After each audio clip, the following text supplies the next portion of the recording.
This is Fred Barstein with 401k TV, and I'm here with Karol Vasquez. We just completed a program in Boston at the UMass Club and for TPSU, and we are here to ask her a few questions. So Karol, okay if we ask you a few questions today? Yes, of course. Very good. So why don't you introduce yourself and a little bit about your company?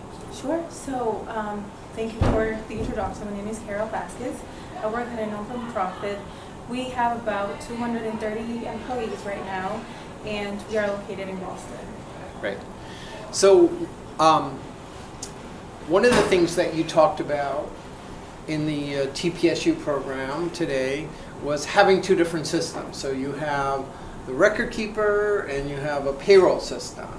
And why don't you tell us about some of the challenges that you face having the two systems? Well, it's definitely difficult to manage two different systems that you have to keep up. Any change could be something as little as a change of your address. We'll have to go back to both systems. It's time consuming and it can get out of hand sometimes. Right. So have you talked to your record keeper and or your payroll vendor about how they can integrate? Have you discussed that at all? I think we have talked about having our benefits vendors and our payroll system to communicate, and I don't think they have the capabilities to do that. And at one point before my time at the company, they were looking to get into a different service. That didn't work out, and I'm not sure what they are. Right. So they know, we all know, and we have tried. It just hasn't been completed yet. And how much time do you think you spend every month, trying to make changes and coordinating those systems? Just for retirements or just all the benefits? Just for the retirement plan. It depends how many loan requests and how many changes, but we have bi-weekly payroll, and it takes me 2 days probably to enter all the changes. You also talked a little bit about hardship withdrawals and everything. Correct. And one of the questions was, do you actually verify the hardship withdrawal? But you actually do that. We do. Whenever somebody comes to us with the question of, I have a hardship, financial hardship, can we do this?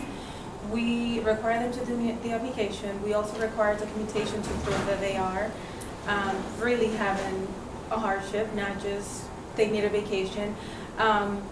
We had one recently, and we required documentation from her housing landlord that she was about to be evicted from her apartment. So we were able to process that for her. But if she wasn't able to provide anything, we would unfortunately say no. So final question, TPSU, what did you think of it and would you recommend it? I definitely recommend it. I am certainly going back to my office today and asking the other HR person to sign up and attend. Hopefully there's another one coming up. Yes. It was really helpful. Thank you. You guys were all great, all the speakers, all the people on the panel. When we had the meeting, it was also really helpful. I was able to benefit from it too, because I got advice from other people who use the same retirement company that we use. Right.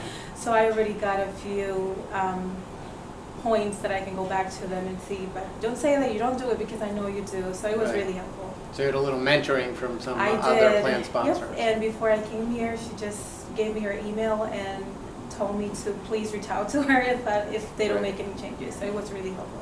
Good. Well, thanks for your time today. Thank you.